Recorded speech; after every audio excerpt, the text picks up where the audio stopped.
Good morning, everyone.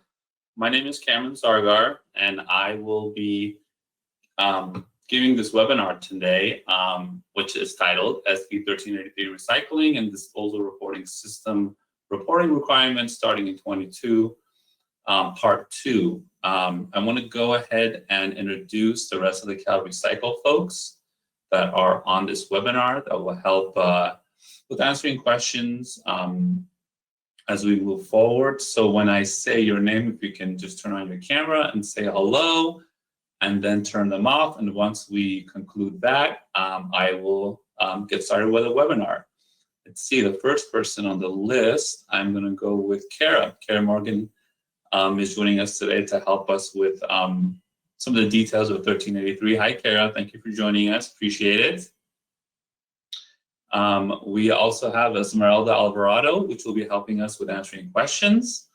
So appreciate you being here this morning, Esmeralda.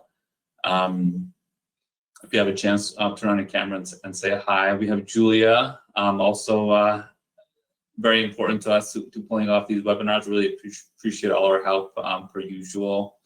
And then we have from the Rdrs technical side, we have Peter Stalkis, which will be here to answer any questions regarding the technical aspects of Rdrs. So appreciate you joining us, Peter. No audio.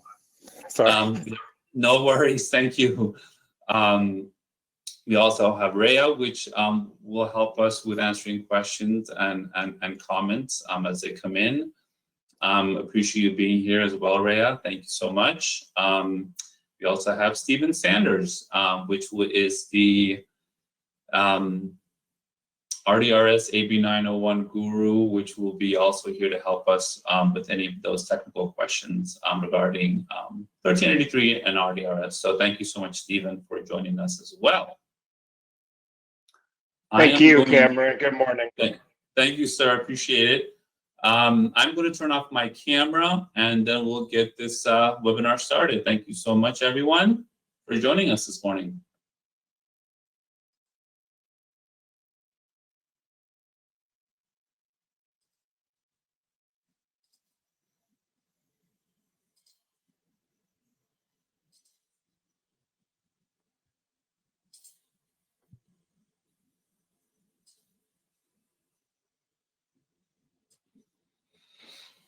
Okay, good morning, and thank you for joining us today.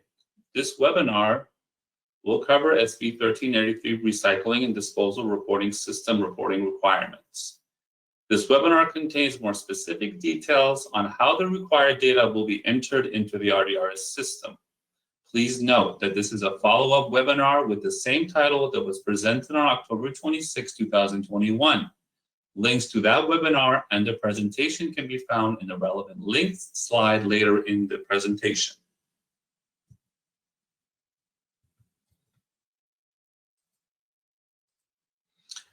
The disclaimer before you is included in each document and specifies that the use of these documents is optional and not an enforceable regulatory requirement and do not ensure regulatory compliance if they are used. Please read the disclaimer in its entirety before using any of the documents discussed in this webinar.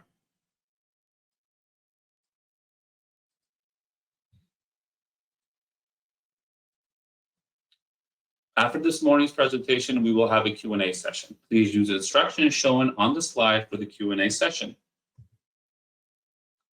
The purpose of this presentation is to provide information and guidance regarding the fact that regulations for SB 1383 created new reporting requirements for CalRecycle's recycling and disposal reporting system. This presentation will cover these changes to Rdrs. This presentation will cover 1, who needs to comply with SB 1383 Rdrs reporting, 2, SB 1383 regulation sections that pertain to Rdrs reporting requirements, and 3, description of the data and screenshots of the Rdrs organic measurements section for haulers, which have no additional reporting requirements in Rdrs pursuant to SB 1383, transfer processors, recycling and composting facilities and operations, and disposal facilities and operations. Finally, as mentioned previously, at the end of the presentation, we will open the webinar for questions. Please note that SB 1383 Rdrs reporting only applies to entities that are required to report pursuant to AB 901. If you are not registered in Rdrs and need to assess if you are required to report pursuant to AB 901, please navigate to the following links you see below. I would like to say a few words regarding dependent activities, which will become important later in this presentation. A recycling and composting facility and operation may combine their Rdrs reporting with a parent transfer processor or disposal facility if the parent has the same operator and is located at the same physical location. The recycling and composting facility in operation would be called a dependent entity in this case. For additional information on how to register a dependent activity, please navigate to the following training video, How to Register a Complex Site. For additional help, you may also contact the Rdrs team by emailing us at rdrs@calrecycle.ca.gov. SB 1383 regulations that cover Rdrs reporting requirements are covered in California Code of Regulations, Title 14, Division 7, Chapter 9, Article 9.25, and the sections 18815.4 for haulers, 18815.5 for transfer processors, 18815.7 for recycling and composting facilities and operations. Now, I will cover the SB 1383 Rdrs reporting requirements for the various entity types.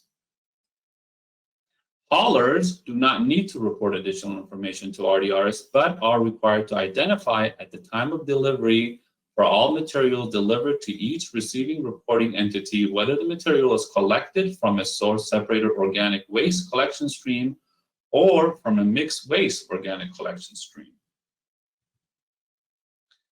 Let me provide a quick disclaimer about the screenshots and associated text you will see in this part of the presentation. Please note that the screenshots and text shown in this part of the presentation are not final and may be fine-tuned as the system is finalized. Now I will start with describing the SB 1383 Rdrs reporting requirements for transfer processes who will need to report on mixed waste organic collection streams, source-separated organic waste collection streams, gray container valuations if applicable, and any dependent recycling and composting facilities and operations. This information will be collected in a new organic measurement tab. Now I will go in more detail the organic measurement requirements for transfer and processors. Once you log into Rdrs per usual for the 2022 Q1 reporting window, which is from May 1st to May 31st, you will see an additional tab for organic measurements. This is where you will enter data pursuant SB 1383 regulations. Once you click on the organic measurement tab, you will see the following screen. To select the appropriate response or enter values into the fields, you must first click the Edit button shown here on the top right below the tabs. Once you click the Edit button, then you can start making selections for the questions. Depending on if your facility receives mixed waste organic streams or source-separated organic waste collection streams, you will make the appropriate selection and move on to provide the required data. This slide shows in more detail the data that is required. Transfer processes receiving mixed waste organic streams for the purpose of determining the annual average organic content recovery rate must report to CalRecycle via Rdrs 1. From the 10-day measurement period, the outgoing weight of organic waste recovered from mixed waste organic collection streams sent for end-use recovery and further processing, the outgoing weight of organic waste from mixed waste organic collection streams sent for landfill disposal. 2, the sum of daily records for the quarter of total outgoing weight of material recovered from the mixed waste organic collection stream sent for end-use recovery and further processing, the total outgoing weight of materials sent to landfill disposal from the mixed waste organic collection streams, and the total incoming weight of mixed waste organic collection streams. A note regarding the phrase landfill disposal in this presentation. Landfill disposal does not refer to landfills in Rdrs, but rather to the definition of landfill disposal as described in SB 1383 Regulations 18983.1. A link to CalRecycle's supporting documents explaining in detail how to obtain this data is available in the relevant link slide later in this presentation. Now, going back to the Rdrs Organic Measurement tab, if your facility receives mixed waste organic collection streams, you will choose yes to the first question. Subsequently, additional fields will appear where you must enter the data covered in the previous slide. Now I will cover the data requirements for transfer processes receiving source-separated organic streams for the purposes of determining the annual average organic content recovery rate that must be reported to CalRecycle via Rdrs. The data again includes 1. From the 10-day measurement period, the outgoing weight of organic waste recovered from the source-separated organic waste collection streams to be sent for end-use recovery or further processing, the outgoing weight of organic waste from source-separated organic waste collection streams sent for landfill disposal, the sum of daily records for the quarter, total outgoing weight of material recovered from the source-separated organic waste collection streams sent for end-use recovery and further processing, the total outgoing weight of materials sent to landfill disposal from the source-separated organic waste collection stream, and the total incoming weight of source-separated organic waste collection stream. As previously mentioned, landfill disposal refers to the SB 1383 definition. Again, a link to the CalRecycle supporting documents explain in detail how to obtain this data is available in the relevant link slide later in this presentation. Going back to the Rdrs Organic Measurement tab, similar to answering yes to the first question, if you answer yes to the second question, does your facility receive source-separated organic waste collection streams, new fields will appear where you will enter the specified data as covered in the previous slide. I would like to point out that if a transfer processor receives both source-separated organic waste collection streams and mixed waste organic collection streams, then the operation must perform a 10-day evaluation on each stream per quarter and enter the data specific to each stream into Rdrs. Additionally, starting July 1st, 2022, transfer processors may also need to report on a quarterly basis the ratio of remnant organic waste to total weight of the random composite sample collected and measured in the gray container waste evaluation samples performed by the facility pursuant to section 17409.5.7. The gray container waste evaluation is required if an operation or facility receives a gray container and collection stream and more than 500 tons of solid waste from at least one jurisdiction annually. If qualified, the entity shall conduct waste evaluations on the gray container collection stream once per quarter. Going back to the Rdrs Organic Measurements tab, the third question on the Organic Measurement tab is regarding the gray container evaluations as detailed in the SB 1383 regulations and highlighted in the previous slide. If your facility receives at least 500 tons of gray container material from at least one jurisdiction annually, you will select yes. Upon selecting yes, an additional field will appear asking for the ratio in percentage of the remnant organic waste to the total weight of the random composite sample collected and measured in the gray container evaluation sample performed by the facility.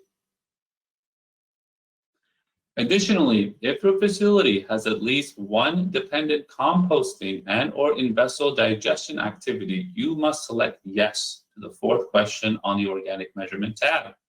If you answer yes, you must complete the question below per SB 1383 reporting requirements. Please note that the value reported is obtained from the 10-day evaluation outlined in the reference section. Specifically, the question asks you to report the quarterly percentage of organic waste contained in the materials sent to landfill disposal by the composting and/or in-vessel digestion operation. Now we will move on to recycling and composting facilities and operations. These facilities shall, if applicable, additionally report the following to the department on a quarterly basis: the percentage of organic waste contained in materials sent to landfill disposal as calculated pursuant section 17869 EU1 or 17896.45A1. Once again, appropriate supporting document for this requirement can be found on the relevant link slide of this presentation. Now we'll go over in more detail the organic measurement requirements for recycling composting facilities and operations. Once you log into the Rdrs system per usual for the 2022 Q1 reporting window, you will see an additional tab, Measurements. This is where you will enter data pursuant to SB 1383 regulations. Once you click on the Organic Measurement tab, you will see the following window. Before you can start answering the questions on this page, you must first click the Edit button. Once you click the Edit button, you can answer the first question. Are you a composting or an in-vessel digestion operation, or do you have an active dependent composting and/or in-vessel digestion operation on site? If you answer yes, then you must complete the questions below as part of your SB 1383 reporting requirements. The values reported below are obtained from the 10-day measurement outlined in the reference section. If you are registered as a disposal facility, you will also see an Organic Measurements tab starting Q1 2022. Once you click on the tab, you will need to answer the following question by clicking the Edit button. Does your reporting entity have at least one dependent entity that is a composting and/or in-vessel digestion operation that is active and required to report? If you answer yes to the question above, then you must complete the following question as part of your SB 1383 reporting requirements. Please note that the value again reported below is obtained from the 10-day valuation outlined in the reference section. Before we move on, I would like to provide some additional details regarding transformation facilities.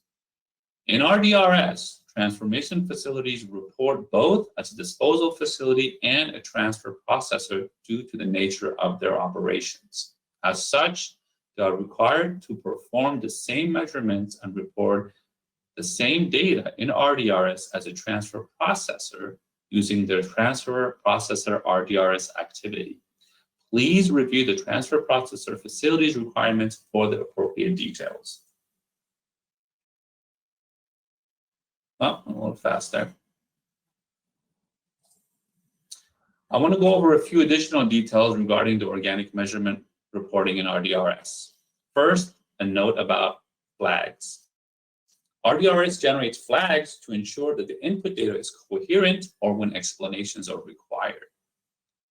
Currently, the two flags types associated with organic measurement reporting are: 1, correction flags, where the data must be corrected before the system will allow the user to submit the report, and 2, a verification flag, where the data must be verified correct or an explanation provided in the notes section before the system will allow the user to submit the report.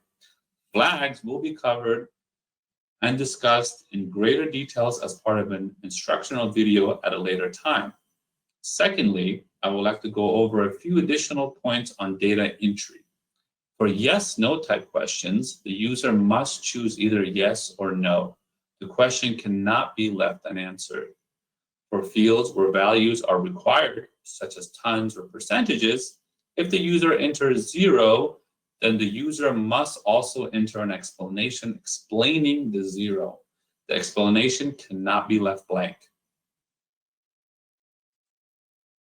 As mentioned throughout the webinar, this page provides web links for: number 1, information and detailed sampling guidance for transfer processing facilities, and 2, information and detailed sampling guidance for recycling and composting facilities, and 3, the SB 1383 and Rdrs reporting requirement PowerPoint presentation and webinar from the October 26, 2021. Please use these CalRecycle resources to ensure you understand how to obtain the data required for input into Rdrs. This concludes the presentation part of the webinar. Please note that this PowerPoint presentation and webinar will be uploaded to the CalRecycle Rdrs website. I thank you for your attention. The webinar is now open to questions. Once again, please use instructions shown on the slide for the Q&A session.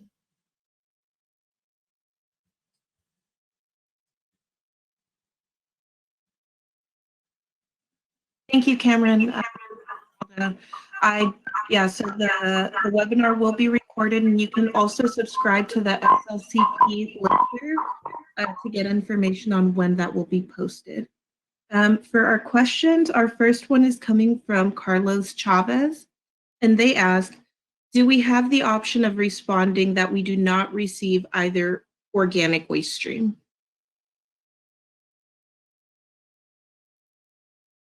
Yes, so in that case, you would enter a 0 in that field, and then you would provide that explanation as covered throughout this presentation. That's the simple answer.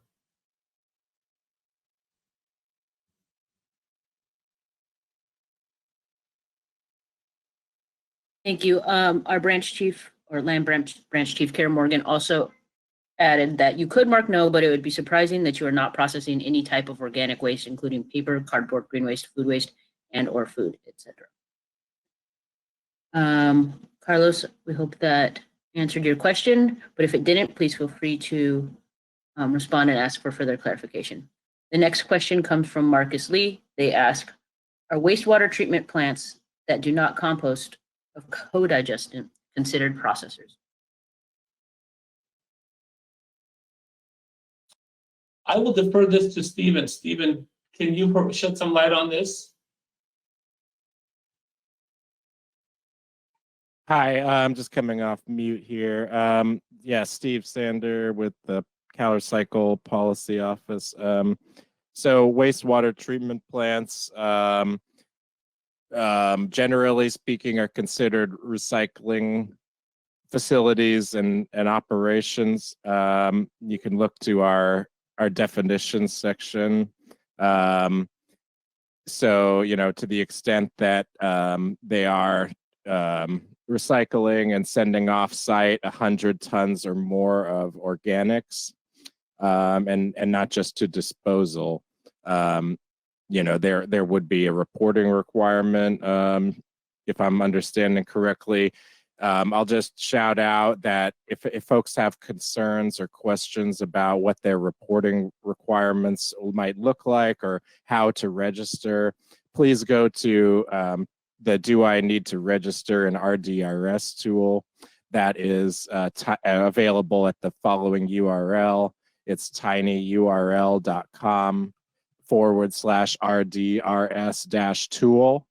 And I just put the link to that in the chat for everybody. You can take a look through that. It'll ask you a series of questions and take you through a preliminary determination so you can better understand what your reporting requirements might look like in our system. If you have any further questions after you have tried the tool, please email the RDRS reporting assistance support inbox at rdrs@calrecycle.ca.gov. Once again, that's rdrs@calrecycle.ca.gov. And also, if you would provide the determination that was assigned to you preliminarily by the tool, that will greatly assist in our ability to answer your question. And then, when you do email, please be as specific as possible with respect to your particular circumstance, so that we can, you know, give a comprehensive reply. Thank you. Thank you, Stephen. The next question comes from Alan Alonso. They ask, after processing the source-separated organic waste stream, single-stream recyclables, do we sample the residual after the processing? I suppose you can consider that a residual. So basically, your material comes in, you go through your processing and separation, and once you have the various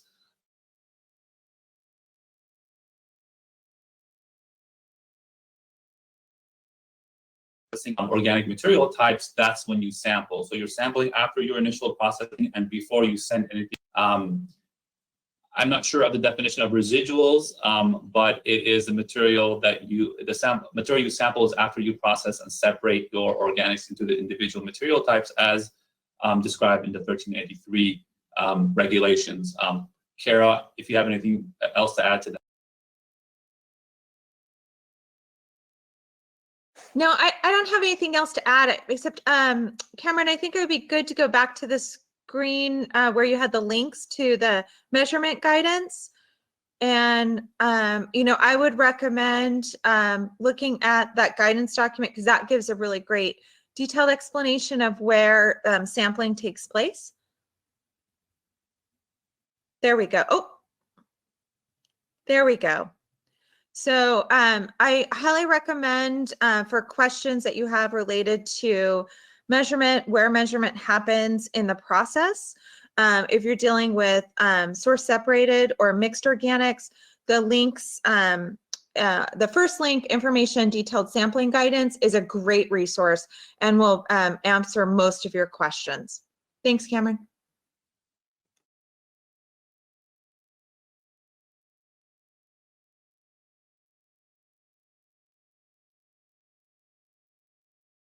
Thank you, Kara. Our next question comes from Jenna Roypaul. If landfill material is being hauled from a compost facility to a transfer station, does the compost facility need to conduct a 10-day sampling?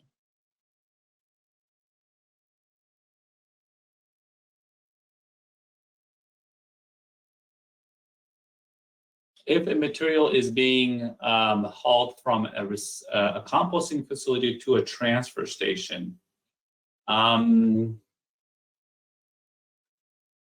I believe it's and correct me if I'm wrong on this, Kara, but I believe if material is being sent to landfill disposal is a reason for doing this sampling. So if it's going to a transfer processor, I don't believe so. Kara, can you confirm or correct me? Yeah, maybe we could have Jenna provide some clarification. I'm not kind of like trying to figure out where you would have a scenario where material would go from a compost facility back to a transfer processing facility. So are we able to unmute Jenna and let her provide some clarification? Yes, Jenna, we are unmuting you on our end. If you could unmute yourself and provide that clarification as well as stating your name and affiliation.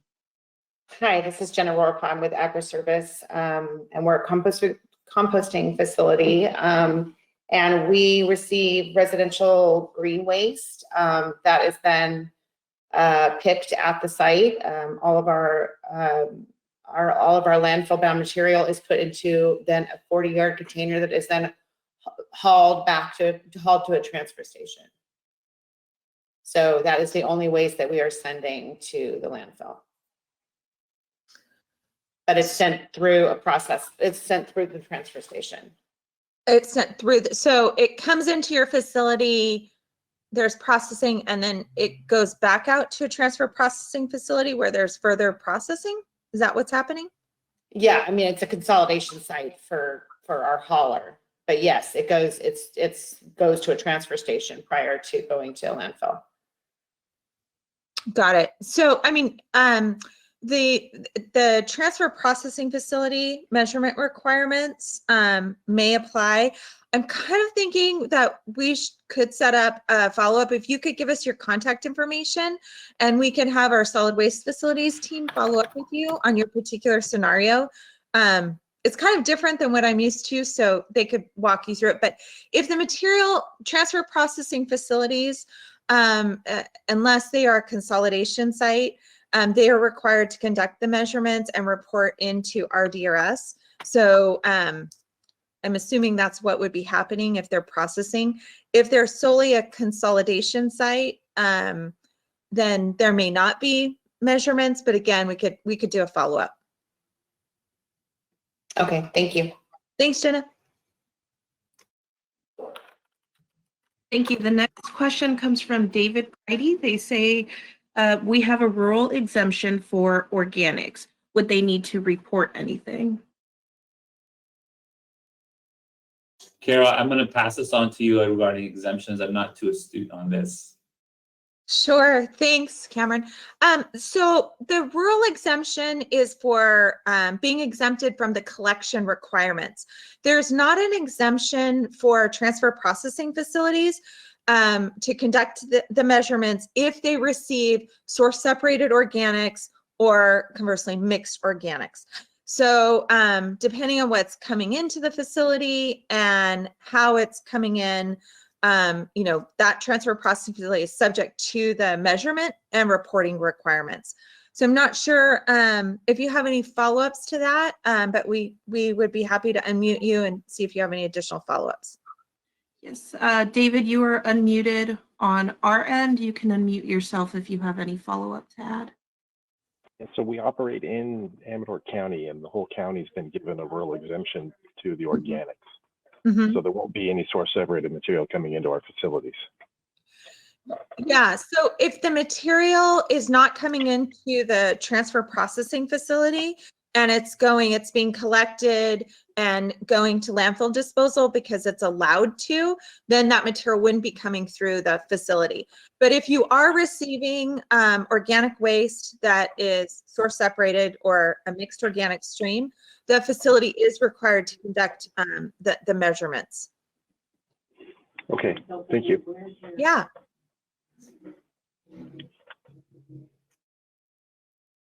Thank you. Next question is from Christine Williamson. Just to clarify here, as stated in SB 1383, the questions are, do we accept from the mixed organics collection stream or source separated collection stream, which is essentially curbside collection? So only facilities accepting curbside collection will need to sample and report the results.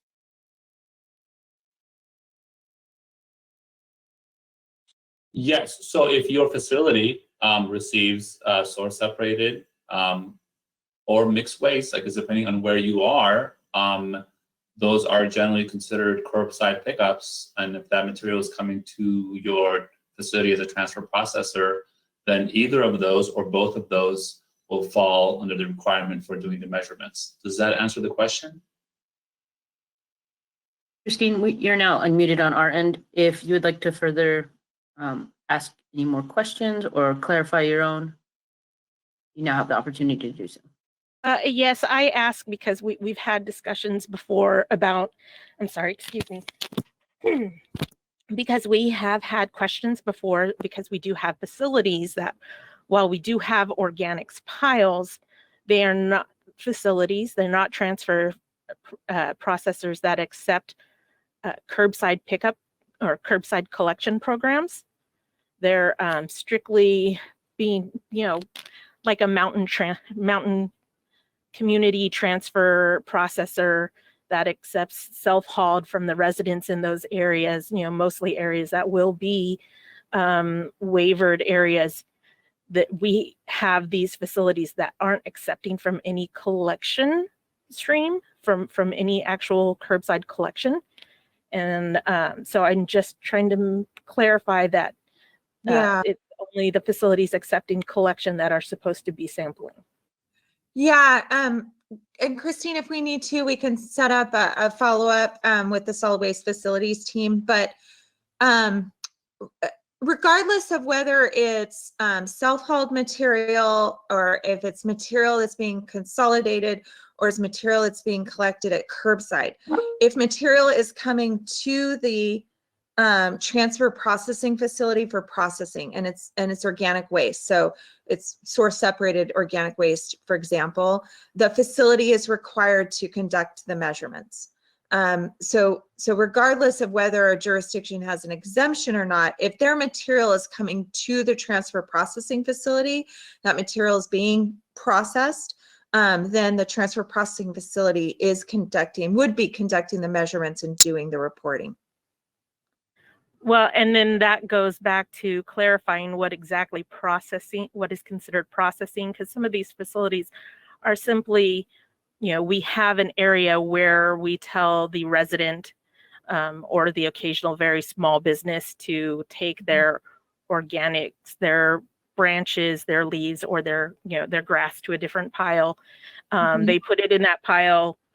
We will occasionally have somebody go pull out waste if we see waste has accidentally been dropped in those piles, but they then get put into other containers to then be sent to our landfills that have separate diversion areas, not to be landfilled, but to be recycled. Just to be clear on that.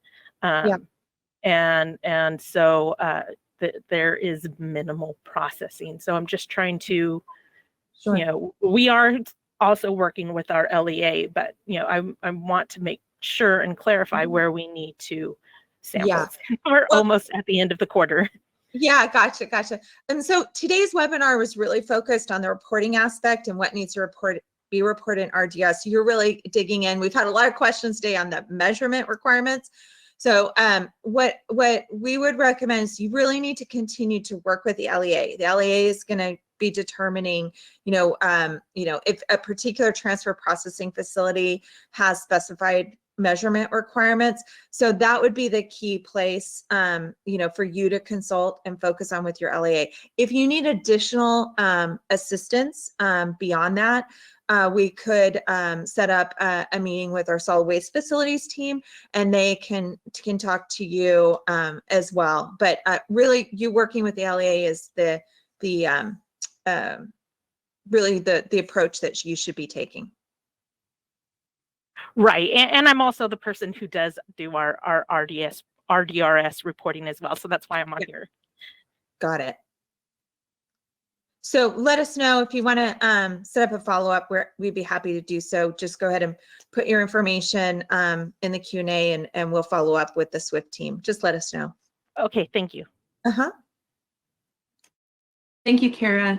Now, Paul Froon states that during a CalRecycle webinar for LEAs, it was advised that if the transfer processor does not receive a gray container waste stream, then no waste evaluation needs to occur. Is this your understanding as well? And Paul, we're going to unmute you on our end in case there's any clarification or anything else you want to add. Well, I would say that the gray container evaluation and the 10-day measurements are separate measurements. So you may be required to do one, but not necessarily the other. That's the short answer. If you would like to provide some more clarity or an additional question, please. Yeah, there's two separate questions. Gray container definitely separate from the 10-day measurements. I understand that. The main thing is our transfer processor doesn't receive gray container.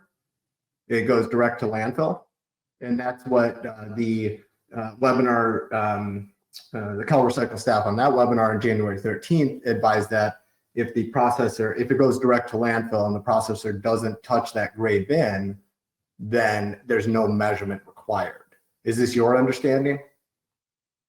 I believe you already mentioned that. I would say, Kara, is that the correct understanding? So, Paul, again, the webinar today was on the reporting requirements and not so much the measurement requirements. I'm not sure, Cameron, if we have any of our SWIFT team members on that want to respond. If they're not available, Paul, what was conveyed at the technical training series that you attended would be the most accurate information, because that's our team that led that webinar. So I hope that's helpful. And Perfect. I don't know. Hold on one second. Cameron, and if we can give access to Kate, Martin, and Marcus. So Julia, I don't know if you can give them presenter Martin access. has access right now. Okay, and Kate as well? Yes, I'm allowing her right now. Okay, great. So Kate, Martin, anything you'd like to add?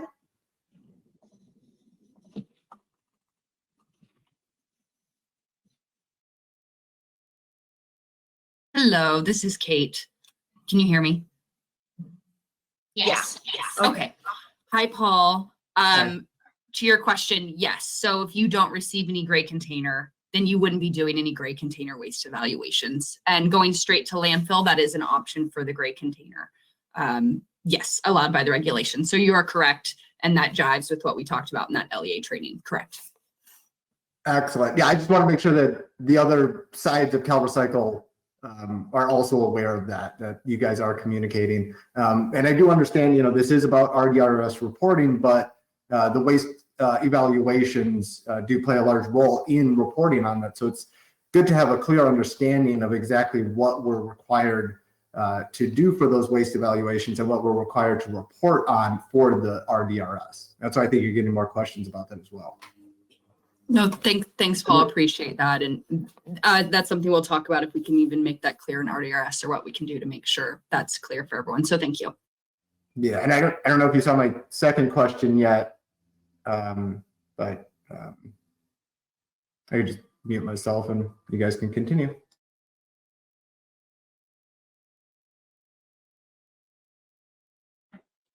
I don't believe I did, so I don't know if we'll read that off or move on. I'll leave that to the moderators. Yes, we'll go ahead and circle back to you once we get to the SLCP inbox questions. And with that is a quick reminder that if you do not have access to a microphone or the chat pane, go ahead and send any questions to slcp@calrecycle.ca.gov, and we will go ahead and ask them for you. The first question from there is, if a transfer processor has both a recycling operation and a composting operation, can we test the residues for both activities together, or do they need to be tested separately? That question's from Richard Crockett, Director of MRFTS Operations, Bureau Waste Industries. This sounds like a co-located site question, and I will be hunting this one to Martin Perez. Martin, if you're on. Also to note, we did release a co-located site guidance document on Friday, and that will be on our webpage shortly. So with that, Martin. Yeah, I would need more information. Unfortunately, I don't know the particulars of the site and how it's permitted by the LEA. It could be a situation where it's permitted all under one site and it's permitted under one site, or it is two separate activities that are co-located within that permitted boundary, like Kate said. Depending on how it is and exactly what's going on, the answer could be very different. So I think we would have to follow up on that question, because Rdrs, when they say recycling, it tends to mean it could also mean in-vessel digestion activities, and composting is composting. So, And Martin, we actually have Richard. He is self-muted right now. So Richard, if you have the ability to unmute, you can clarify right now. Yeah, thank you. So our facility, we have actually 2 or 3 facilities like this that have both a MRF operation and a composting operation at the same location under the same permit.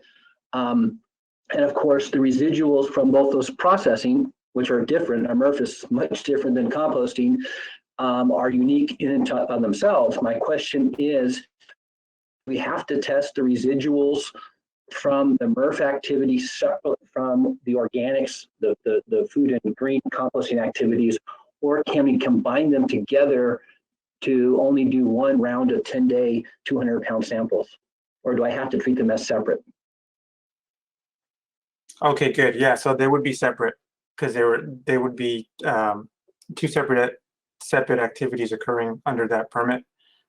So Kate mentioned there's a requirement for co-located activities, measurements for co-located activities, and let me see if I can find that section. And this is Cameron, and yeah, I concur that we do have to do 2 separate measurements for those, because they are 2 separate activities. Okay. If I can find that. Sorry, I was not prepared for this. Okay, let's see. It's 17.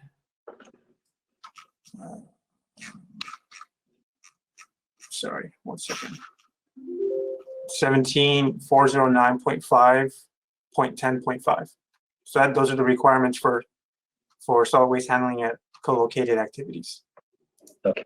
Take a look at that, and then if you have any follow-up questions, we can respond to those. Thank you. Thank you. The next question also came into the SLCP inbox from Peter McGraw. We'll unmute you on our end. If there's anything else you want to add, the question states, a facility receives only blue bins that contain paper, cardboard, glass, and metal. The blue bins may also contain more than 10% residual. It receives no green bins and no gray bins. The paper, cardboard, glass, and metal are all separated and recycled.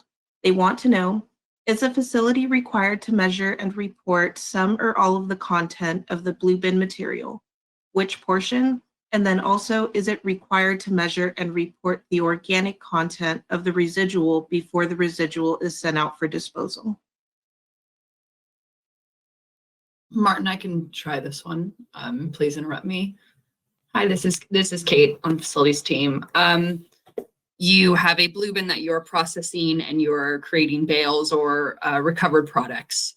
So per the 1383 regs, you must sample your organic material type outputs. So that would be, for example, your cardboard stream or your mixed paper stream that you're recovering.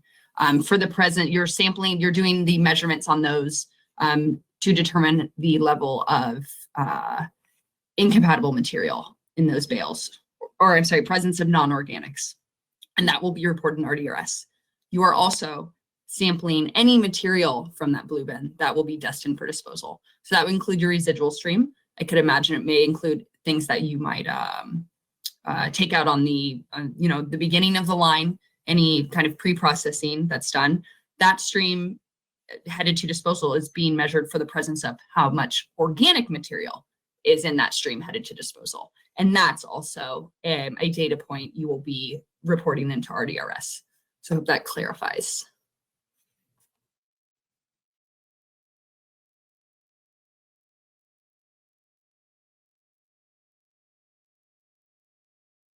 Thank you. Peter, if you would like to further clarify, please go ahead and let us know. The next SLCP question comes from Stephen Reno. How does a consolidation site receiving more than 500 tons from a single jurisdiction report in Rdrs, since they don't complete gray container evaluations? I'm sorry, could you repeat the question? Stephen asks, how does a consolidation site receiving more than 500 tons from a single jurisdiction report in Rdrs, as they complete container evaluations? And Stephen, you're unmuted if you want to clarify your question at all. Do you want to? Can you hear me? Yeah. Yes. So I have Brian Bowen with me as well. So we were talking about it. He's going to clarify from his point of view. Yeah, so this is actually an RDRS question, so I hope that's okay.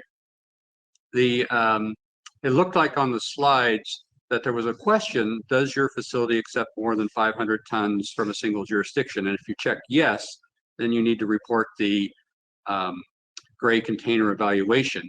But if you're a consolidation site, then you don't do the gray container evaluation. So I'm curious, is there a opt-out for consolidation sites, or do they not even have to report in Rdrs?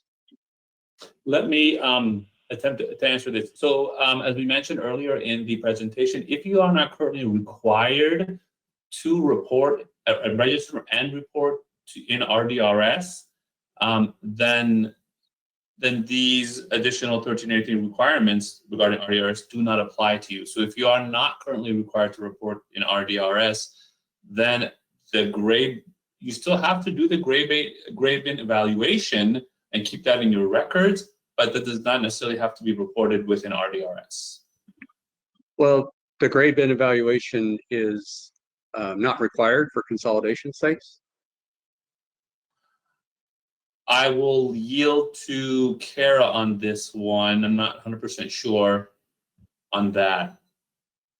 No, Cameron, that'll be Martin or Kate responding. Oh, I'm sorry, Martin or Kate.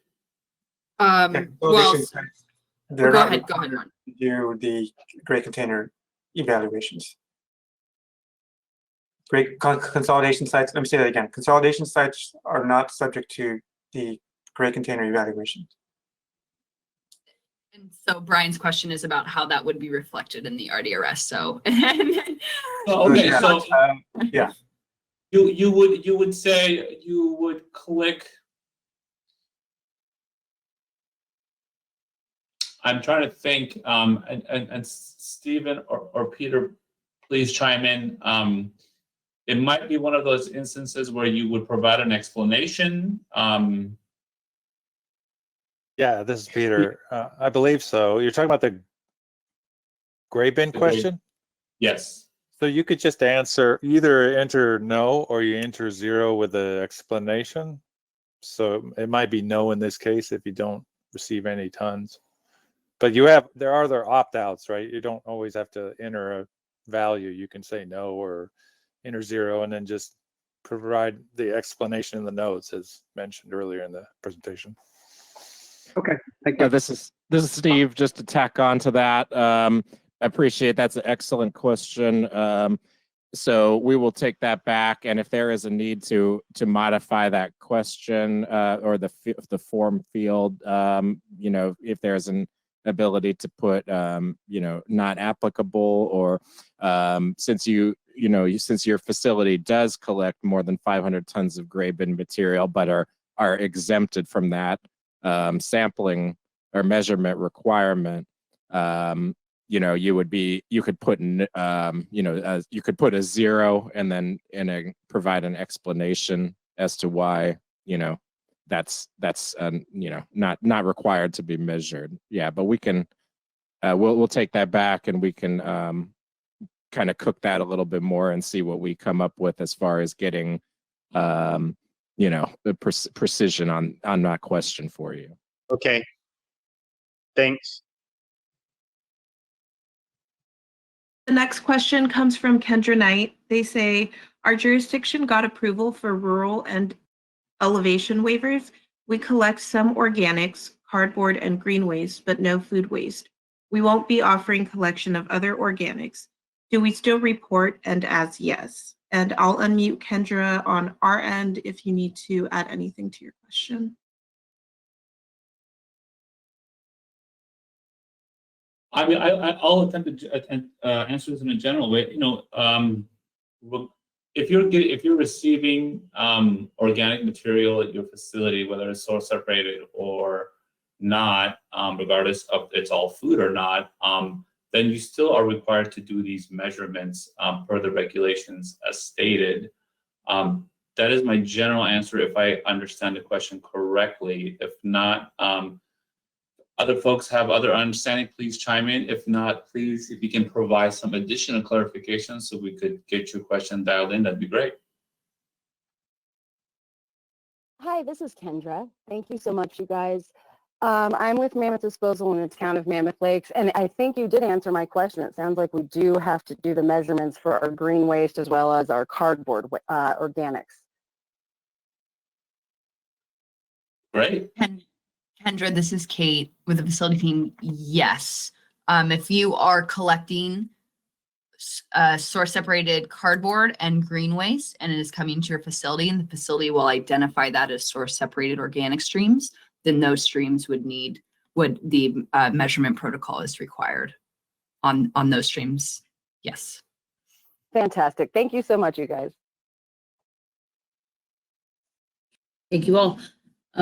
Now we're going to be going back to Jenna Rory Paul, but before we do that, quick reminder that some of the questions have been responded to in writing in the question pane, so please be sure to go ahead and double check those if you have access to it. So jumping ahead to Jenna, if your facility is required to report an RDRS and is not required to conduct the sampling, how will the percentage sent to landfill be calculated? And Jen, I'm going to go ahead and unmute you if there's anything else you'd like to add. Hi, I'm just wondering, I just saw the one in the presentation, there was just a very quick screenshot of what that will look like. And it looked like there's a percentage you need to calculate for RDRS. But if we're not providing the sampling, how do we to respond, I guess is, if you could go back to that slide, I don't know if you can.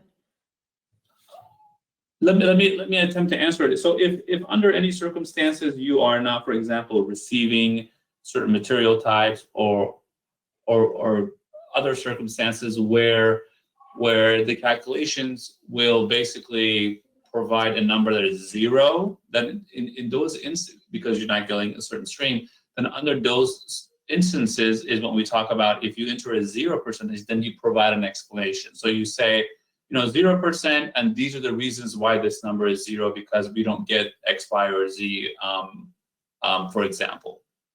Does that generally answer your question? Feel free to clarify, and I'm happy to go back to a slide if that helps. I believe that answers the question. Yeah, thank you. Great, thank you. The next question comes from Nick Coley, and they ask, will Rdrs include new fields for waste characterization data or just the information required under 17414, 17869, and 18815? Nick, you're unmuted on our end. If there's anything else that you want to add, you can just unmute yourself. Rdrs will only, as shown in the presentation, will gather the data that was presented in the presentation, which are basically sum of totals. We are not collecting data on specific samples that are pulled. Like I said, I'm happy to go back to the slide if that helps clarify things.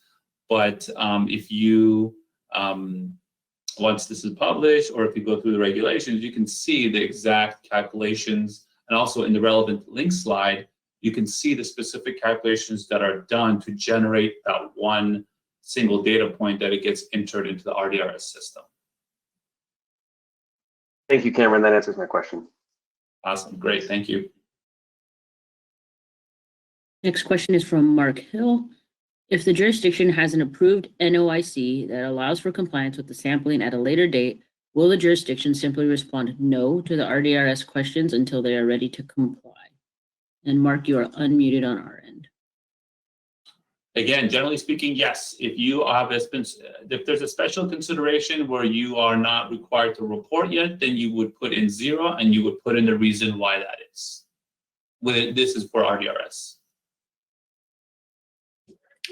And can we get some more context into the question? I think this is Martin from the Solid Waste Facilities team, because I believe you're referring to another sampling requirement, probably from Article 3 and not the facilities measurements. But if you can elaborate on the question, that would be great. Yeah, Martin, I agree. I'd like some elaboration because I see in the comments asking about the NOIC, or the notification of intent to comply. And that notification is not applicable to facility measurement. So maybe we could get a little bit more clarification. This is Mark Hill from Santa Barbara County. There's likely a misunderstanding with some folks here at the county, because I believe they were trying to include facility sampling requirements in the NOIC, because the facilities that are processing this material have just recently come online. So there's still operational issues that they're working out, and the likelihood that they're going to be able to meet these sampling requirements was in question, not from me, but from others. So I was simply asking how that would be, because I'm the lucky individual that gets to input this information into Rdrs. Got it. Hey, Martin, I'll start and then you can add. So the SB 619 notification does not address delay in facility measurement, the reporting requirements. So under that process, the county could not ask for a delay in the requirements related to solid waste facilities, transfer processing facilities. Martin? Yeah, and I'm in agreement with that. There is no way for facilities to waive these, because these are now new operating standards for facilities, and and there's nothing in the regs that allows for a standard to be waived or excluded from that. But there is language that allows for alternative to the measurement requirements where applicable. So that is a route, and I would encourage you to reach out to your LEA to discuss those discuss that route for those particular facilities. Very good, thank you. Did that help, Mark? I know you get to be the messenger and go back to the county team with that. Yeah, I'll pass it along. I mean, like I said, I'm very much on the outside of it, but I will pass it along. Thank you. Great. Yeah, thank you so much for raising the question. Really appreciate it. Next, we had some questions from Laurentine Brazil. They were answered in the questions pane, but we just wanted to confirm that there was no more follow-up that you needed. So Laurentine, we'll unmute you on our end, and if there's anything else you still need to ask, feel free to unmute yourself.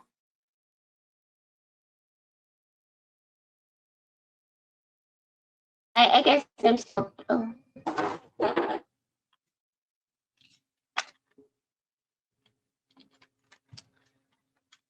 Sorry, I had to put my mic on. I guess I'm still trying to sort through and understand. So I was just reading the follow-up question to my follow-up. I just wanted to make sure for the composting event. And so I see that whether it's taken by the public or not, because that's considered sent, that it's still something that we're required to answer.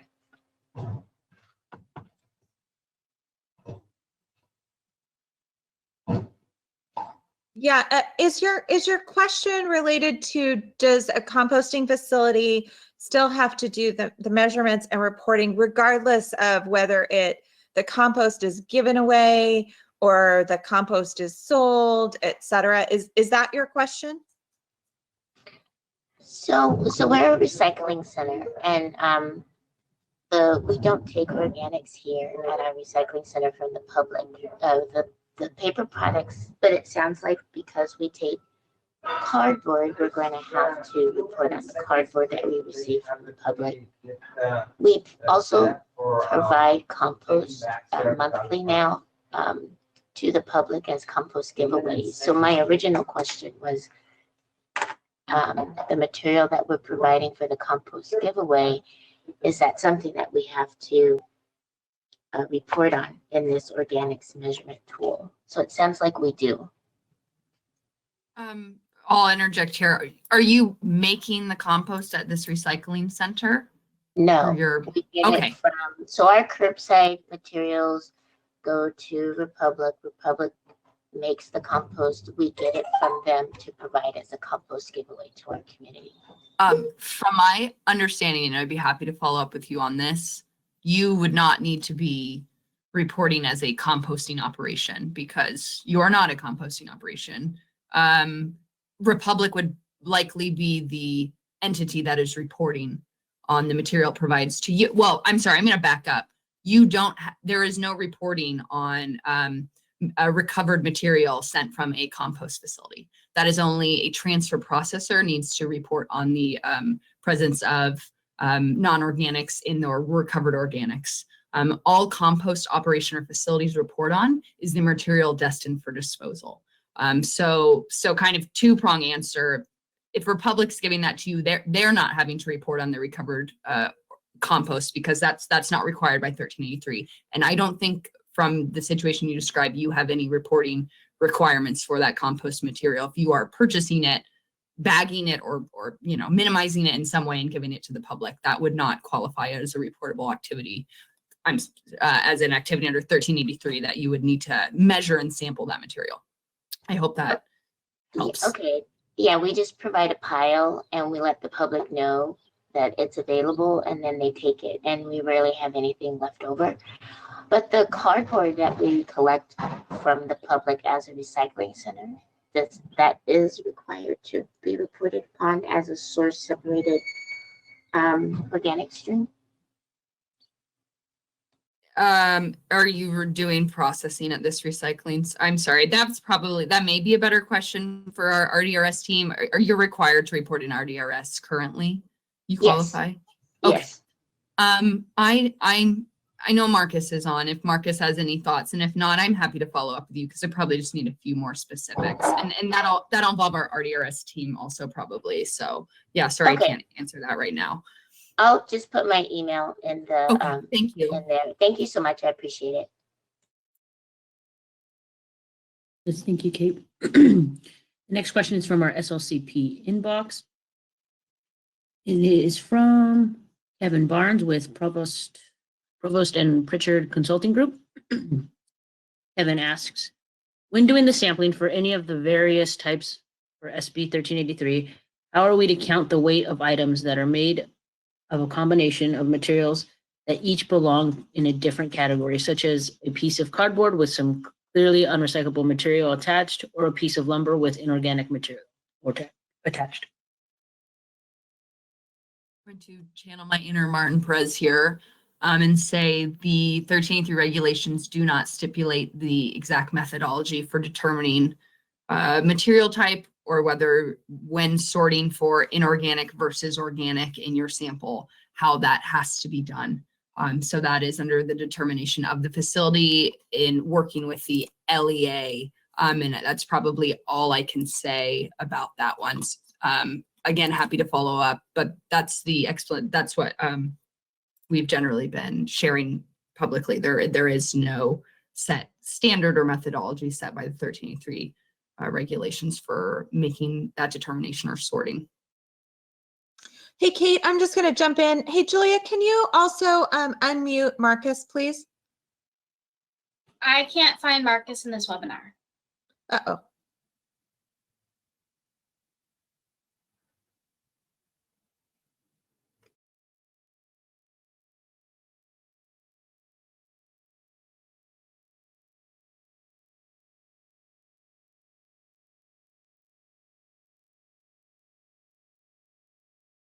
Yeah, I believe Marcus Lee has departed our Q&A today, but we will definitely follow up. Yeah, we're talking about Marcus Santillano.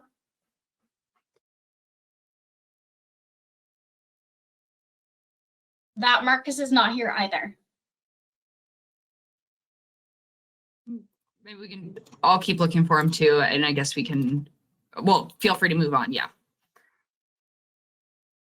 The next questions are coming from Jill Santos. They say, our facility accepts SSO waste, bagged food waste in the single-family residential stream is placed in carts. Our staff simply separates those bags from the green waste. Our green waste is sorted across our line, but bags are collected and sent to SIMI. Are we required to open the bags of food waste and measure the bags as incompatibles when our TF is simply collecting these bags and sending them to the final processor? And Jill, we're unmuting you on our end. If there's anything you want to add to your question, I know there's a follow-up one as well.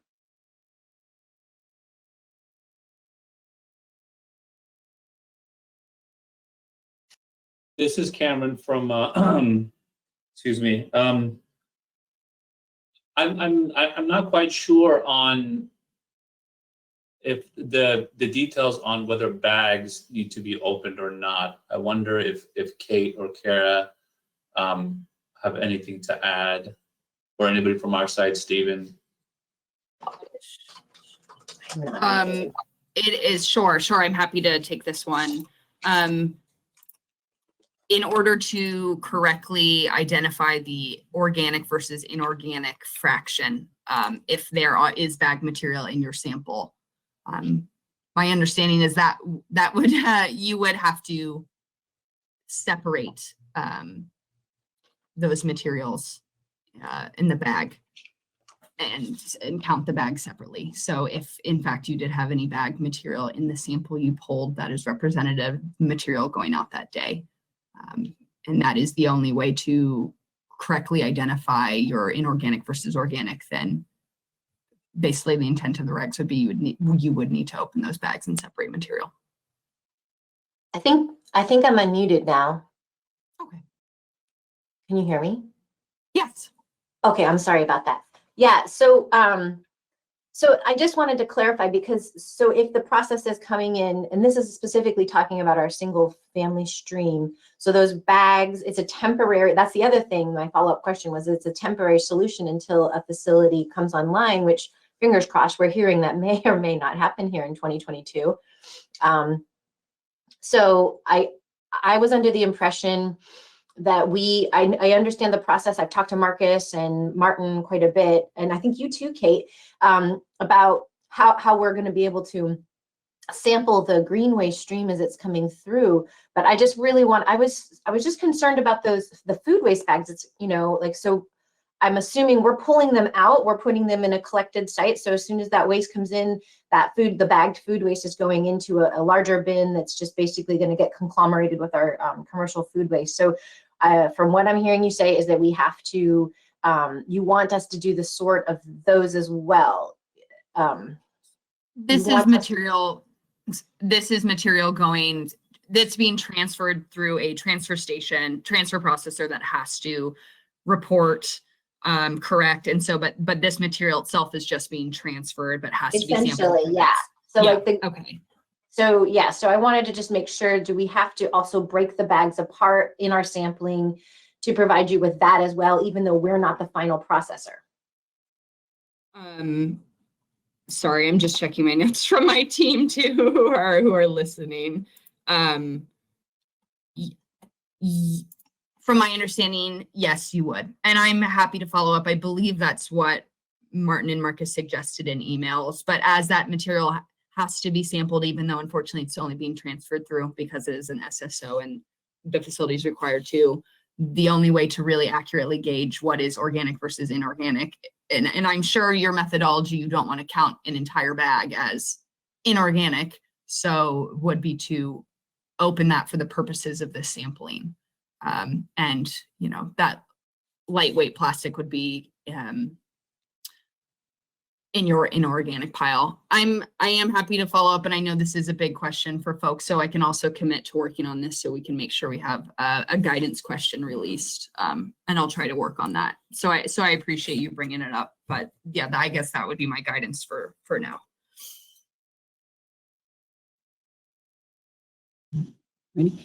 Thank you for everyone, or thank you to everyone who asked questions and who has assisted in answering the questions. We no longer have any questions in the question pane that have not been answered live or in writing. So with that, we will go ahead and pass it back to Cameron. Thank you so much. I appreciate it. I will ditto what you just said. I appreciate and thank everyone for attending the seminar and helping answer questions and clarifying questions. It was a great team effort. If there are no more, I'm not, forgive me, I'm not 100% sure if we can go ahead and conclude the seminar, or if we should wait a bit longer to see if any other questions come in. I do have a comment, Cameron. This is Peter. Oh, please. I'm not sure you covered it in the presentation, but the gray bin question per regulations will not show up until 2022 Q3. So you don't have to worry about answering that one for the first 2 quarters of 2022 in Rdrs reporting. No, thank you. I just mentioned that it wasn't required until then, but the fact that it will not even be showing up until then, that is a good piece of information. Thank you, Peter. Yeah, we're reprogramming the system not to make it not show up. That's a new element. Great, thank you, sir. Appreciate it. Welcome. If there are no more questions, Actually, Cameron, we do have one more question that just popped up. This is from Paul Freund. Is there a way to report on when a shipment of material did not ship that day but was evaluated? Paul, this is Kate. Maybe that's, I know I'm meeting with you later this week, so that's probably a question for then. So just to repeat, the question is, you know, as the regs say, take a measurement of material after processing and prior to sending out. And Paul's question is, what if you took an evaluation or you took a measurement, but the material didn't leave the facility that day? You know, my safe answer is to turn people to alternative measurement protocols, but I'm not even sure in this case it calls for this, but it might be a kind of site specific thing. So Paul, I'd love to address that on our meeting on Friday. And sorry that I can't be conclusive for other folks on the call. Something we can also work on and try to provide some guidance and send out over email and add to our Q&A. Kara just sent me a note, and I appreciate this. Since we do have the solid waste facility teams on hand, if there are any questions from earlier that folks would like to pose, since we do have some time, please bring them up again and see if we can get them answered for you. Yeah, and Kate in particular, it'd be good to have Christine from Kern County unmute and share her question. So I don't think we quite resolved it. Christine, are you still here?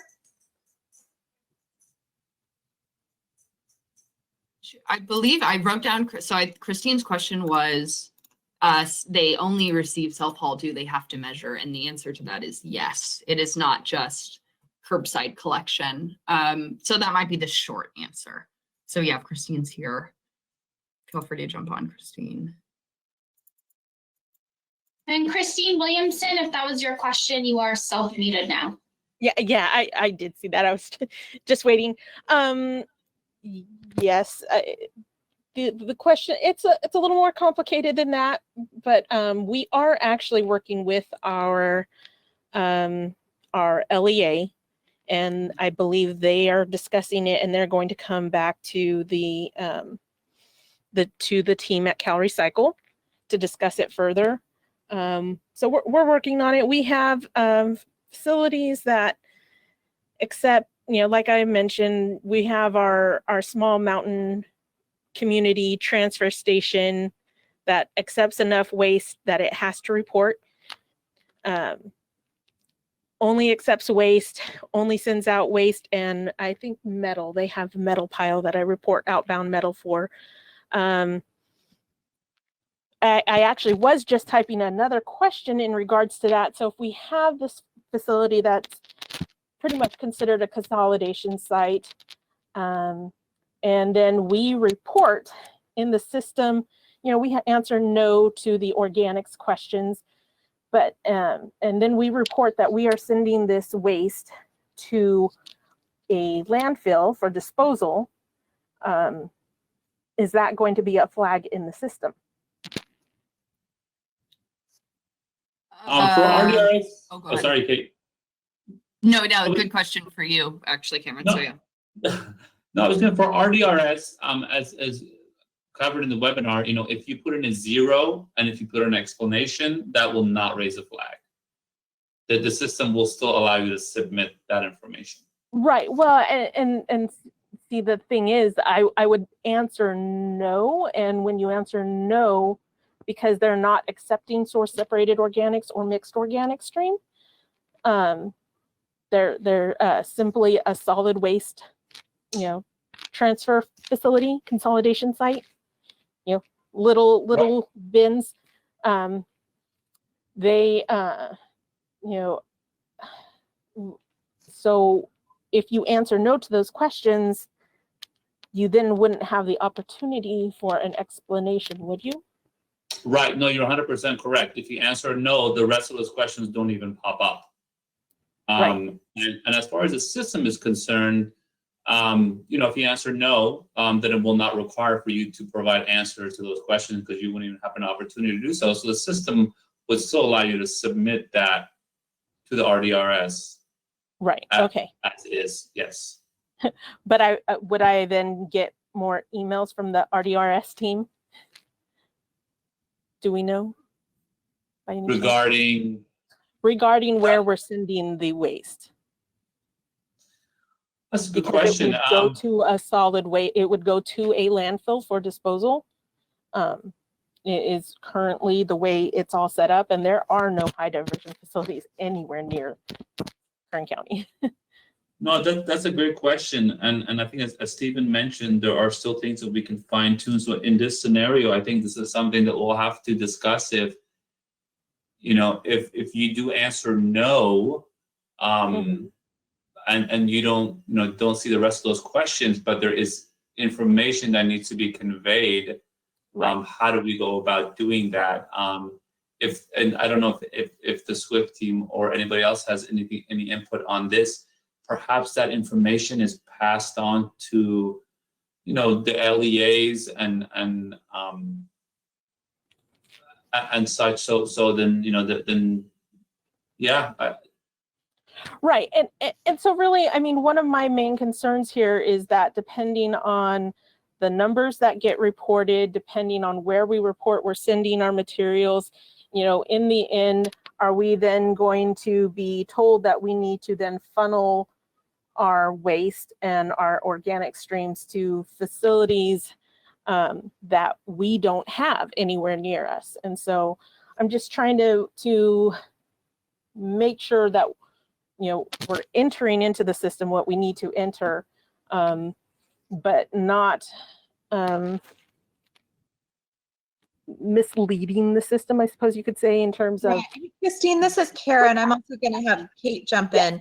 So, I mean, what I hear you saying is if material is not allowed to be disposed. Okay, so there are some exemptions, for example, that allow material to go to disposal.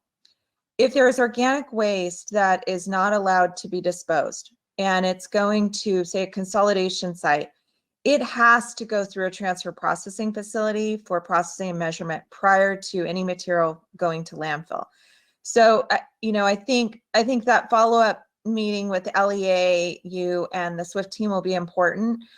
Because I think we have to look at the different scenarios that you have, and it could very well be that you have organic waste that can go straight to landfill, right? Can be disposed because there's an exemption or waiver, and you may have organic waste that cannot, that may have to be processed. Kate, do you want to jump in on that?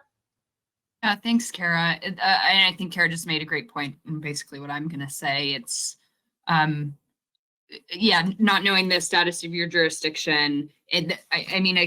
There is material that per the regulations has to be processed or measured and sampled before going to landfill. I can't, as long as you are reporting per the requirements, that's all I can kind of speak to at this time on, what measurements are required. And again, it's going to take till next year for us to make determinations on those high diversion facilities and things of that nature. So that's all I can kind of point to or emphasize right now, is we want to make sure we just have you reporting the correct things and measuring the correct, material streams. And it sounds like we're going to be following up about that soon. So yeah, right. And so do we. It's not like we're trying to get out of anything. We just want to make sure that we're reporting where we're supposed to and not reporting in circumstances where we really don't need to or aren't supposed to, because then it kind of misleads everyone as to what exactly is going on in our operations. Yeah, absolutely.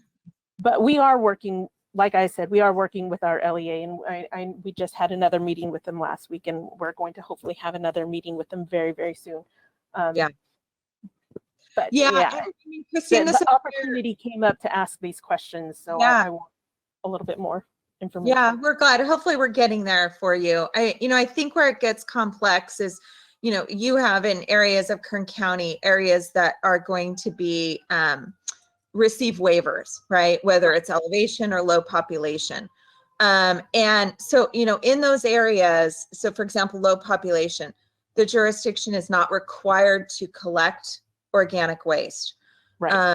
And if, as a result of that, if the material then goes directly to landfill, right? You're not, that's allowed. I think where it gets a little bit more confusing is if any of that material, although the jurisdiction has an exemption or waiver, if that material is going to a transfer processing facility for processing, then it's that facility that has those measurement requirements. And so that's where these connections play in. So you may have some areas of your county where the material coming in is from a jurisdiction that has received a waiver from the requirements to recycle that organic waste.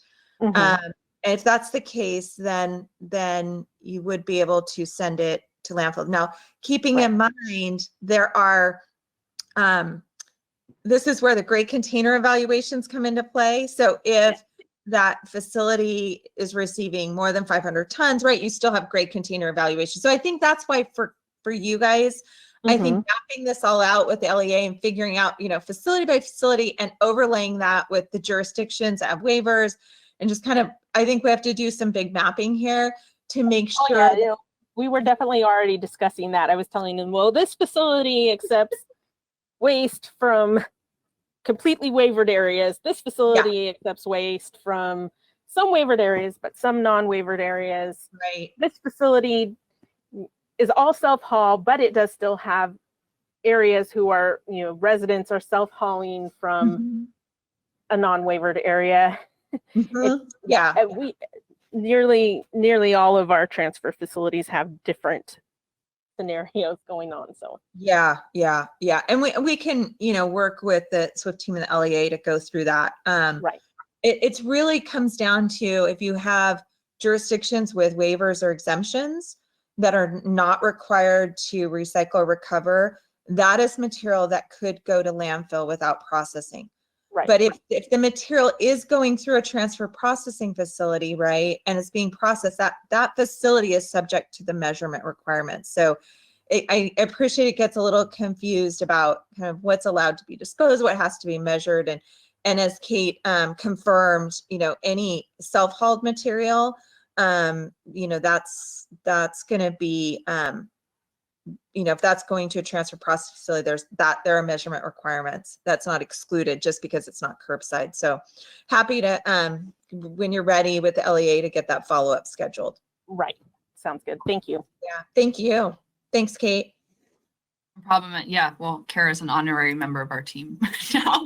And I would like to just, invite anyone listen, if you have site-specific questions or are confused, please do reach out to our SWIFT team. We are, our inbox is permit training and assistance at CalRecycle, or you can reach directly out to me, Catherine Wilkins. So just, or any of the inboxes that'll be forwarded to us. So I highly encourage, if you have questions, to reach out to our teams so we can get you some guidance as soon as possible. Thanks, everyone. So we do have a couple more questions that came in. The next one is from Adan Alonso. They say, we sample cardboard and mixed paper from processing, but we do not ship out any cardboard or mixed paper on that day. What numbers would we use? And you are unmuted on our end if you need to add anything to your question. Yeah, no, great question. We actually just released a measurement frequency guidance document also on Friday. And as I said earlier, I'm working to get those uploaded to the web as soon as possible. It went out through our LEA listserv. And we also have a solid waste facility operator listserv. So highly encourage folks to sign up for that. If you are processing material and you are not sending it out that day, you do not need to take a sample of material that day. Only on the day that will be planning to ship that material out. So I'll give a example. Let's say we have a facility that might be making bales of cardboard every day. Again, this is I've created this hypothetical example, bales of cardboard every day, but they only ship the cardboard out every other day. In a 10-day measurement period, you would only be taking 5 measurements of cardboard for each of those 5 days that you're sending material out. So just because there's a 10-day measurement period does not mean you are taking 10 measurements total. You could be taking less depending on when that material is leaving the facility. So I hope that clarifies. It looks like Adan said that they do not have a mic set up. So if you have any other questions, feel free to add them again to the questions pane and then we'll ask them for you. Adan said that that sounds good. Next question comes from Gina Libby. Gina asks, for any jurisdiction being advised to use the bag-in-bag system of food waste in the green waste bin, it should be made clear the system will require those bags be opened, separated, and measured at the transfer processing facility for required measurements. Maybe more of a comment than a question.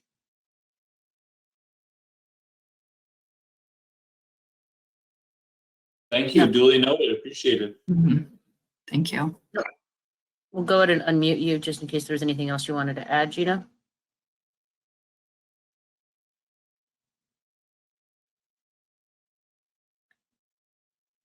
Moving on.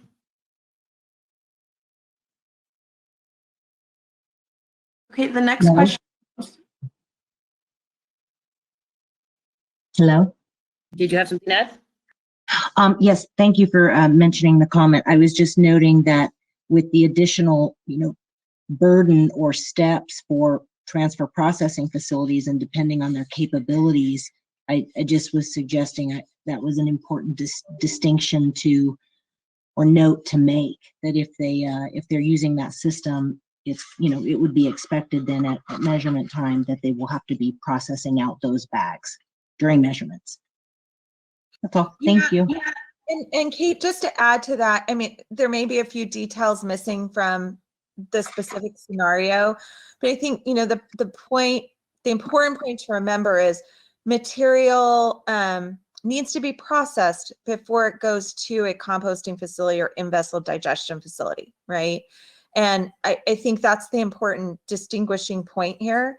Bags of food waste can't be, collected in that green container, pulled out, and then those bags of food waste and maybe other food waste sent directly to a composting facility without measurements happening. Kay, is there anything you want to add to that? Sure. And yeah, and Carrie, just to clarify, so there will be situations where food waste isn't being processed before going to composting. We know we've heard from facilities where that they are transferring green and or, well, I was going to say green, so I don't know if I've heard of food waste, but if there's a scenario where food waste is being directly transferred to compost, it might not be processed, but because it's going through a transfer processor that is otherwise conducting measurements and required to conduct measurements, you still have to measure that stream of food waste moving through the facility. Yes. So, and I, in this on the bags, if there is another way to evaluate the inorganic versus organic portion of that sample without opening bags, we would love to hear about it. But as knowing that that's the information required in Rdrs, that is the way I see forward on being able to make an accurate measurement. I hope that clarifies a little. Thanks, Kara. The next question comes from Jeffrey Mills, and they say, we are a C&D recycling facility. Will there be any measurement requirements for the inbound mixed C&D material? Will that outbound residual material for disposal have to be measured for organics content? And I see you're on here twice, so I'll unmute you on both. And then if there's anything that you need to add, Jeffrey, feel free to jump in. Okay. So, excuse me, as far as Rdrs goes, on the recycling facilities, the two activity types that are required to report are composting and in-vessel digestion facilities, as far as Rdrs is concerned. So if you are a C&D recycler, that is, you're still required to report in Rdrs, but there's no change as far as 1383 regulations are concerned.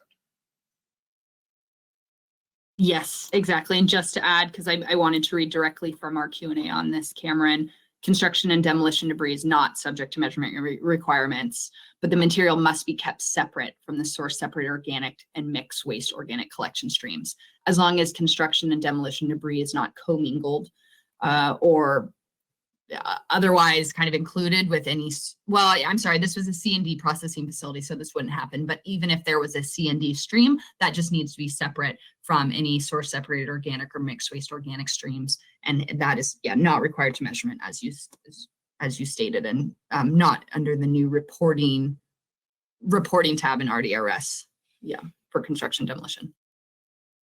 Thank you, Kate. Great. Thank you.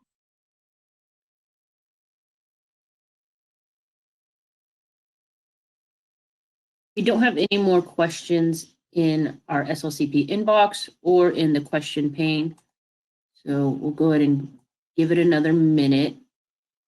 For now, we'll pass it back to Cameron, and if any other questions come in, we will let you know. Sounds great. Thank you.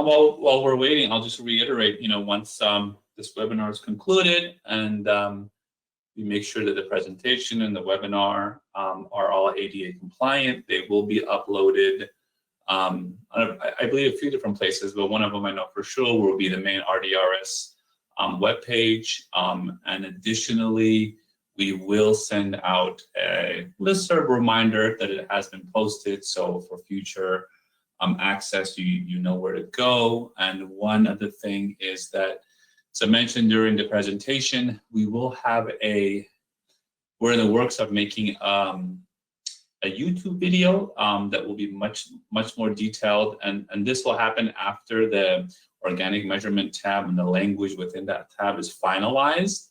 We'll make a YouTube video, kind of a how-to video, just like we have done for the initial Rdrs rolling out. We have a lot of resources and videos. We will have a similar video for the organic measurements tab that will show screenshots and the data that need to be entered. And once that is completed, another reminder through listserv will be sent out for folks to be able to view that. But at this time, if we don't have any more questions or comments from anyone, I will go ahead and conclude this webinar. And I thank you again. Yes, Kara? Sorry, we actually do have 2 more questions that came in. Okay, please. We have time to get to those. The next one is coming from Clifton Chu, and they ask, will we be able to see the organic data in the reporting section? If what you mean is, are we able to see the organics data in the public reports that are available through Rdrs? I believe we are looking, if that is a question, and I'll let you clarify if it's not. If that is a question, I think our Rdrs team is looking to finalize the public reports that will be available from gathering this data. I'm not 100% certain what will be in those public reports. I'll let Stephen or Peter, if you have anything to add or if there's any clarification you'd like to provide, please do so. Yes, Clifton, you're unmuted on our end. So right now you can unmute yourself if there's anything else. So yes, that was my question, is for the public reporting, we'll be able to see that data. This is Peter. We do plan to create some public reports that'll be later on down the line. I don't think it'll be all the data. We have to decide that still, but we're planning on, I think, the diversion rate percentage and maybe some other data points, but we're still working on it because it's early in the process, and we won't have data to show until at least the summer of 2022 for the first quarter. Okay, thank you. This is Steve Sander, just to add on a bit, if I may. Yeah, so that's a great question, Cliff, and I really appreciate you raising that. So yeah, I think just to echo what Peter was saying, so the data will really only become actionable, I believe, when we have a full year's worth of the 1383 data kind of under our belt, and at that point we'll be able to make an assessment on the facilities diversion rate and so on, as established by some of the reporting that they have submitted, and then we'll be able to relate that back to jurisdictions and say, yeah, these facilities qualify as high diversion and so on. So yeah, we do intend to make that available once we've had a year of reporting under our belt for the 1383. And then we'll be sure to either create a public report or have some kind of spreadsheet or, readout of that available for folks to review. Yeah, excellent. Thank you.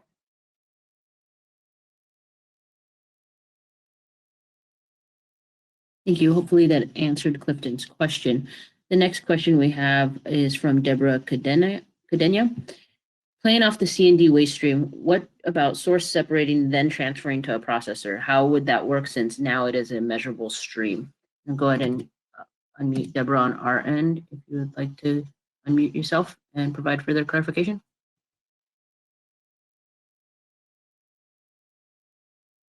Okay, so you said that the C&D stream does not need to be measured. Okay, so let's say that you have a C&D load that comes in that you source separate out. So would you be having to measure from that or from the waste stream that it's put into, or both?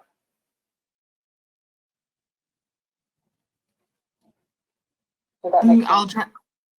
Maybe Deborah, let me try. So incoming C&D load you've isolated and you're keeping it separate. You would never. There are no required measurements on that stream. So as long. Go ahead. So nothing as it comes in, but yes, as it goes out as a source separated stream. Is that how I understood it? No measurements. So even as it coming in to leaving, the C&D stream is never required to do any measurements. So if the C&D leaves as C&D, you're still not required to do any of those measurements on the back end of your transfer processor. Okay, but let's say that it's C&D and it's source separated wood that comes from that C&D. So now it is a measurable commodity, correct?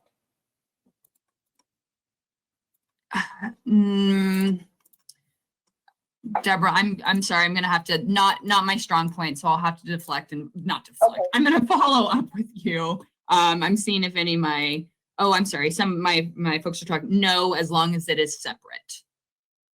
As long as it came in C&D stream and is not commingled with things that were identified by the transfer processor as source separate organic stream. Although obviously there might be some wood in those, but if you have your identified C&D stream, and even if you have clean wood coming off of that, no, that is not required to be measured.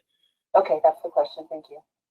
Yeah, it can be combined with any outputs after the other SSO streams are measured.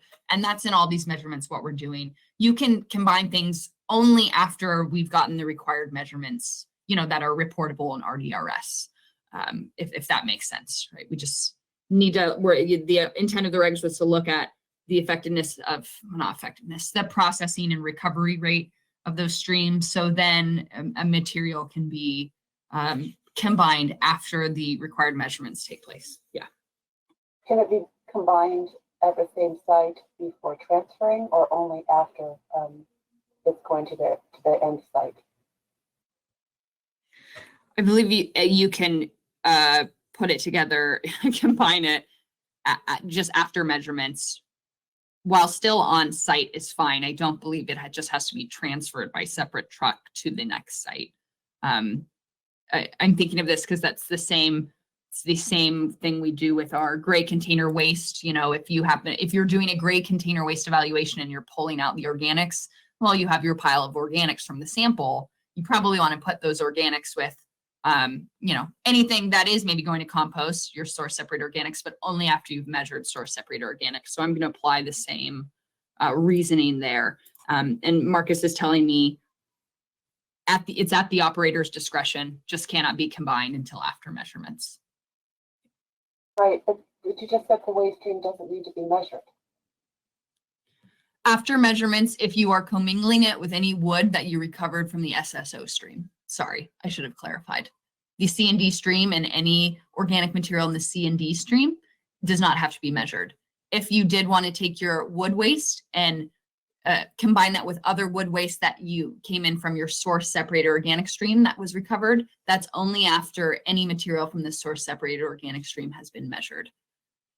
Does that? Okay, so yeah, that answers the question. But so let's say that you said only when it goes off site. So we have accumulation piles that are some are as much as 6 months old before we actually transfer anything. So how would we would we just sample outbound once every 6 months? Would that be an option? Deborah, can we follow up later? Also, I'm having trouble hearing your mic very well, so I don't want to not answer your question correctly. And I think as this is relatively specific, I have your email. I'm happy to follow up after this and answer those questions and pull in the rest of my team. Okay. Thank you, Deborah. The next question coming in is from Jeffrey Mills regarding fines from processing that go for ADC. I'll unmute you and then you can go ahead and ask your question. Yeah, this is just following up on the whole C&D sort facility question. Is we've been led to believe that the outbound fines that are going to ADC might need to be measured. The outbound fines from ADC. Oh, was this a question that Marcus and Martin are working on? I'm sorry, is this from, hold on, I'm getting some. This is Steve. So just to jump in really quick, I think this is from your earlier question, and you're a C&D recycler. So I think my answer is that unless your facility engages in composting or in in-vessel digestion, that requirement to sample and report the percentage of organics sent to landfill disposal would not be required to be reported upon. So yeah, no sampling unless you are a composting facility, which it doesn't sound like you are. No. Correct. All right. Yes, I believe that should answer your question. Yeah, folks can jump in if there's a need to correct me. Thank you, Steve. That's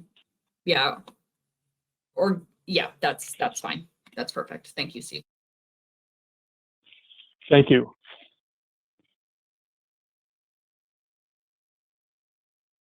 Next question comes from Zuna Barker. Would the LEAs have access to Rdrs aside from records required for the facility to have on site? And Zuna, you're unmuted on our end if you'd like to add anything to that.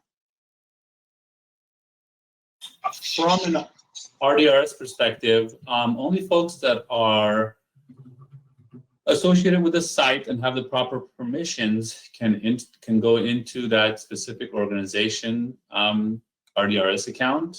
And that is, don't ask me to quote the specific regulations in AB 901, but I believe that is per regulations. Currently, LEAs and other folks do not have access to go directly into an RDRS account.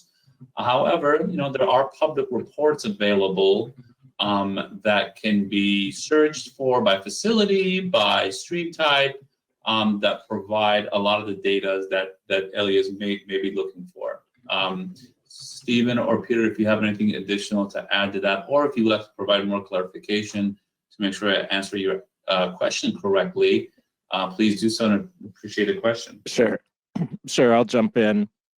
Yeah, so nothing that would be required to be entered in the RDRS quarterly report would be unavailable for LEAs to review at the site during the inspection. Sorry for the double negative. So you could ask the facility to provide a physical or digital copy of their submitted RDRS report to ensure compliance with the record keeping and record retention requirements outlined. Yes, so I believe, yeah, there isn't necessarily a need for access as far as the LEA, sort of logs into RDRS and then reviews the facility's digital records. I think much of that could be accomplished sort of at the site, yeah. But if there's a need to clarify, yeah, we can have a follow-up conversation offline, and we can also circle back with our folks in the solid waste enforcement section who are not on this call today, but they can advise as far as the some of those requirements as well. And we'll be covering this in an upcoming technical training series presentation in just a few days, actually. So please stay tuned. Thank you. Thank you. This is Tuna. I just wanted to know, just in case the facility did not have it on site, I wanted to know if the LEA was going to be able to access it at a future date or from their computer. But it sounds like it's not. And no big Right. deal. Yeah, they would be know. required to have it on the site. So if they don't, yeah, that's Correct. certainly a That's a problem. violation, We would want to right. know. Yep. Thank you so much. Thank you. Next, Lisa Helm asks if you could please repeat when SB 1383 reporting is required in Rdrs. Lisa, you're unmuted on our end if there's anything you want to add. So the SB 1383 reporting requirements, this is not for the gray container, but for the 10-day measurements, starts with the first reporting quarter of 2022, which is May 1st to May 31st. I'm skip my notes here. For transfer processors, recycler composters, and disposal facilities start June 1st. So it's the first reporting quarter for 2022. In this case, May 1st is when the first data for 1383 will be required to be reported in Rdrs.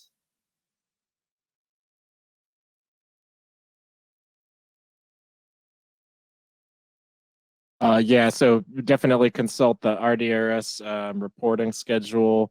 I don't have it in front of me, so apologies. But yeah, as Cameron mentioned, so for Q1 2022 reporting, that opens up for transfer processors, yes, on May 1 and is due to CalRecycle May 31st. And then the gray bin evaluations, as Cameron and Pete have mentioned, those will commence with Q3 2022 reporting. So that will be, and you should double check the schedule, but I think it's offhand, it's October 1 to October 31 for transfer processors. Perfect. Thank you. I had my notes and they were all over the board, so I wanted to make sure. Thanks. Thank you. No, very important distinction. Appreciate that. Thank you. I think we'll probably only have time for one more question, which is coming from Gina Libby. Gina asks, with consideration, well, I guess this is more of a comment. With consideration of transparency, it seems the reported data should be viewable to the entities reporting it. Ability to view raw data is important to understand the reports written about the data. Gina, you're unmuted on our end if you would like to add anything to that.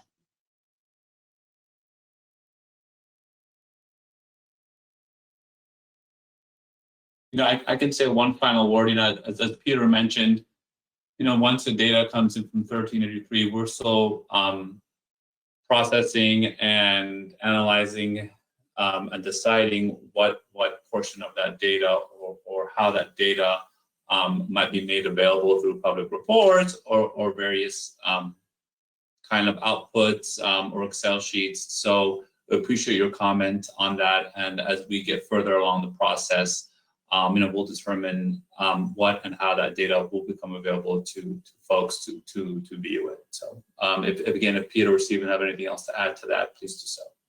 Thank you for your comment. Appreciate it very much.